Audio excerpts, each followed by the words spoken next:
دیکھو سلیمان علیہ الصلوۃ والسلام کی اللہ نے بہت تعریف کی ہے کہ دنیا بھی دی ہم نے ان کو، دین بھی دیا. دین تو سارے پیغمبروں کو ملا، مگر سلیمان علیہ السلام کو جیسی دنیا ملی ایسی نہ ان سے پہلے کسی کو ملی نہ ان کے بعد کسی کو ملے گی. اتنی دنیا اللہ نے سلیمان علیہ السلام کو دی کہ سلیمان علیہ السلام نے اللہ سے دعا مانگی تھی، اللہ مجھے ایسی بادشاہت دے کہ میرے بعد کسی کو نہ ملے. تو بس یہ تو انتہا ہو گئی نا بھائی، قیامت تک کسی کو نہ ملے، ایسے پاکستان کے کسی صدر کو بھی نہ ملے، ایسی حکومت چاہیے. حکومت مراد یعنی اتنے وسائل چاہیے. تو اللہ نے سلیمان علیہ السلام کے ماتحت ہواؤں کو کر دیا، اور سمندر کے ہیرے جواہرات جو بھی قیمتی پتھر تھے وہ جنات نکال کے لاتے تھے، جنات کو تابع بنا دیا. اتنی زبردست حکومت. لیکن موت کا منظر بڑا عجیب. میں پہلے سوچتا تھا یا اللہ تو نے سلیمان علیہ السلام کو اس طرح سے کیوں موت دی ہے؟ لاٹھی ہاتھ میں اپنی شاہی کرسی پہ بیٹھے ہوئے اور جنات کے ذریعے تعمیرات کروا رہے ہیں عمارتوں کی، اور جنات بہت ٹینشن میں، کیونکہ جن کسی کے قابو، یہ جو عامل کہتے ہیں نا جن ہمارے قابو میں، اصل میں یہ جنات کے قابو میں ہوتے ہیں. جنات ان کا کان مڑ ہوتے ہیں، اب یہ منتر پڑھ چل، اب یہ کر. جن ان کے قابو میں نہیں ہوتے. وہ تو سلیمان علیہ السلام کا معجزہ تھا کہ جنات کو قابو میں لے لیا انہوں نے. یہ کہاں سے، یہ کیا، ان میں کون سے کچھ کیوں قابو آئیں گے؟ جن بولیں گے تم ہو کیا، تمہاری اوقات کیا ہے؟ جنات کوئی چھوٹی موٹی مخلوق تھوڑی ہے، عمریں لمبی ہوتی ہیں جنات کی. ایک آدمی گیا فلیٹ میں، کسی نے بتایا یہ خالی فلیٹ ہے، اس میں جنات بھوت ہیں، نہیں جا. اس نے کہا کوئی جن ون نہیں ہوتا. وہ خالی پڑا ہوا تھا بہت عرصے سے. وہ کہتے ہیں نا خالی عمارتوں میں جن بھوت آ جاتے ہیں. بہت عرصے سے خالی پڑا ہوا تھا، ان کو فنٹر بننے کا شوق تھا. لوگوں نے کہا بھائی نہیں جا اس میں بھوت ہیں. اس نے کہا کوئی بھوت نہیں ہوتا. گیا دروازہ نوک کیا، آواز آئی کون؟ کہنے لگا میں فلاں صاحب ہوں، آپ یہاں رہ رہے ہیں، میں نے سنا یہاں جنات ہیں، دروازہ کھولیے. اس نے دروازہ کھولا، عجیب سی گول گول آنکھیں. کہا بھائی میں نے سنا یہاں جنات ونات ہیں. کہہ رہے ہیں ایسی بکواس ہے، میں تو 500 سال سے لے رہا ہوں، مجھے تو آج تک کوئی نظر نہیں آیا. میں تو 500 سال سے رہ رہا ہوں، مجھے تو ابھی تک کوئی نظر نہیں. یہ بے ہوش یہی جن تھا بھائی، 500 سال سے انسان تو نہیں رہ سکتا. اچھا یہ عامل لوگ نا یہاں بیوقوف بناتے ہیں. ہم نے صحابی جن کو دیکھا ہے، کیونکہ جب یہ سنتے ہیں نا کہ جنات کی عمریں لمبی، تو 1400 سال پرانا جن بھی نکال کے لے آئیں گے. یہ الو بنانے کے علاوہ کچھ بھی نہیں ہے. صحابی جن کو دیکھا ہم نے، تابعی جن کو دیکھا ہم نے، اس جن کو دیکھا جس نے حضرت علی کی صحبت اٹھائی. سب بکواس کرتے ہیں. اور بعض ہمارے نیک لوگ بھی ان سے متاثر ہو جاتے ہیں، بڑے علماء بھی بعض ان سے متاثر ہو جاتے ہیں. ہمارے ہاں کسی چیز سے متاثر ہونے کے لیے بس اتنا کافی ہے کہ امکان کے درجے میں صحیح ہو. جیسے آپ کسی کو یہ بتا دیں نا کہ یہ کھانے سے یہ ہوتا ہے، تو امکان تو ہے نا کہ ہو سکتا ہے ہوتا ہو. ریسرچ ہے؟ ریسرچ نہیں ہے بھائی، امکان کافی ہوتا ہے ہمارے ہر چیز. حالانکہ کسی بھی دعوے کے لیے امکان، بھائی میں دعویٰ کروں اس نے میرے 1 لاکھ روپے لیے ہیں، اگلا کہہ رہا ہے کیا دلیل ہے؟ میں کہتا ہوں ممکن تو ہے نا کہ تم نے لیے ہوں، تو اس سے دلیل، اتنی دلیل کافی ہوگی؟ او بھائی یہ امکان کافی نہیں ہے، گواہوں سے ثابت کرو کہ لیے. یا تو یہ اقرار کرے یا گواہوں سے ثابت کرو. ہمارے یہاں دیکھا جاتا ہے جادو نبی پہ جب ہو سکتا ہے تو ہو سکتا ہے اس پہ بھی ہوا ہو. وہ ہو سکتا تھوڑی دلیل ہوتی ہے. سمجھ میں نہیں آ رہی بات.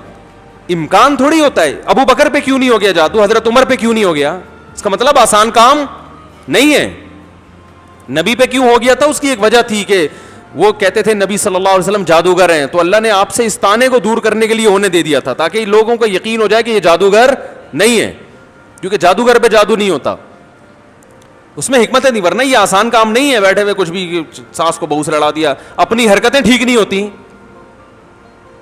اور وہ جب پھڈے ہوتے ہیں تو بجائے اپنی حرکتیں ٹھیک کرو کہ یار کس میں فالٹ ہے اس کو صحیح کرو، فوراً کس پہ ڈال دیتے ہیں، ایک نئی جنگ چھیڑ دیتے ہیں. نند نے لڑوایا ہمیں، یہ نند نے ہمارے گھر میاں بیوی میں کیا کروایا؟ پھڈا. خود اپنی حرکتیں ٹھیک نہیں ہے، ڈال کس پہ رہے ہیں؟ کوئی جٹھانی پہ ڈال دے گا، کوئی نند پہ ڈال. ایک نیا جنگ. اب نند سے پہلے 2 آپس میں لڑ رہے تھے، اب تیسری جنگ بھی شروع کہ اس نے کیا ہے. تو سلیمان علیہ الصلوۃ والسلام بیٹھے ہیں, اللہ نے دیکھو اتنی طاقت اور قوت دی کہ جنات کو آپ کے تابع بنا دیا. قرآن کہہ رہا ہے جنات سخت ٹینشن میں محنت مزدوری کا کام کر رہے ہیں اور عمارتیں بنا رہے ہیں. یہ جو احرام مصر ہے عین ممکن ہے حضرت سلیمان علیہ السلام کی تعمیرات ہوں. اتنی ٹینشن میں جنات, اور ادھر سلیمان علیہ السلام ایسے عصا ہاتھ میں لے کے بیٹھے ہوئے ہیں. اور قرآن کہتا ہے فلما قضینا علیہ الموت, ہم نے موت کا فیصلہ کر دیا. کیسے عجیب انداز ہے. ارے بھائی یہ تو بادشاہ پہلے بیمار ہوتے, اپنا جانشین کسی کو بنا کے جاتے, اور ان کی تو صحت بھی ایسی کہ حدیث صحیح بخاری میں 100 بیویاں ہیں. بھائی کمزور آدمی تو تصور صحیح کیا ہو جائے گا, ڈپریشن میں چلا جائے گا. کیا خیال, تو کیا خاندانی صحت ہوگی. پیغمبروں کو تو اللہ نے ویسے ہی بہت قوت دی ہوتی ہے, قابل رشک صحت ہوتی ہے پیغمبروں کی. جنگ میں کمانڈر رہے ہیں, لڑائیاں لڑی ہیں جنگوں میں, اتنی زبردست صحت. اور بھائی آپ کی موت سے پہلے تو اللہ آپ کو بیمار کرتا, پھر علاج ہوتا, پھر طویل عرصہ, پھر بھائی نہیں بس اللہ نے موت دینی تھی تو دے دی, ایسے ہوتا نا. نا نا نا نا. اور پھر اتنی جائیدادیں, اتنا سب کچھ, تو پہلے اس کا سارا کیا کر لیتے, بانٹ بوٹ لیتے, جانشین بنا لیتے, میرے بعد یہ میرا خلیفہ ہے, یہ فلانا ہے, ڈمکانا ہے. ہو سکتا ہے سب کو یقیناً کیا ہوگا پہلے سے آپ نے, لیکن ہمارے ہاں یہ سارے کام کیے جاتے ہیں جب موت کے آثار ظاہر ہونا شروع ہو جائیں. ادھر قرآن کہہ رہا ہے فلما قضینا علیہ الموت, ہم نے سلیمان کو موت دینے کا ارادہ کیا. اور کس وقت, جب وہ بیٹھے ہوئے تعمیراتی کام کروا رہے ہیں جنات کے ذریعے اور انسانوں کے ذریعے. اور اللہ فرماتے ہیں ایسے فرشتہ آیا, روح نکال کے چلا گیا. انبیاء کا جسم موت کے بعد بھی خراب نہیں ہوتا. مرزا غلام احمد قادیانی کی قبر کھول کے دیکھو, اگر ایک ہڈی بھی بچی ہوئی ہے نا, ایک ہڈی بھی اس کمبخت کی باقی ہے, تو جو سزا دینا چاہو آپ دے سکتے ہو. سمجھ رہے ہو, نبی کی کا جسم کبھی بھی خراب نہیں ہوتا. قادیانی ہو سکو اس کی ایک دفعہ قبر کھول کے دنیا کو دکھا دو بس تم. انبیاء کا جسم خراب نہیں ہوتا. تو قادیانی ہو سکتا ہے یہ گستاخی کریں کہ نبی صلی اللہ علیہ وسلم کی تو قبر کوئی کھول نہیں سکتا. تو بھائی نبی صلی اللہ علیہ وسلم کو ہم بھی نبی مانتے ہیں اور آپ بھی نبی مانتے ہیں, اور آپ پر تو اجماع ہے, بلکہ اس کو تو غیر مسلم بھی مانتے ہیں کہ آپ کی باڈی خراب نہیں ہوئی ہے, اس لیے کہ آپ صلی اللہ علیہ وسلم کے جسد اطہر کو قبر مبارک سے نکالنے کی بہت زیادہ کوششیں ہو چکی ہیں ماضی میں, غیر مسلموں نے کی ہیں سرنگیں بنا بنا کے. اس کا مطلب ان کو بھی پتا تھا کہ جسم کیا ہے, سلامت ہے. تو انبیاء کا جسم کبھی بھی خراب نہیں ہوتا.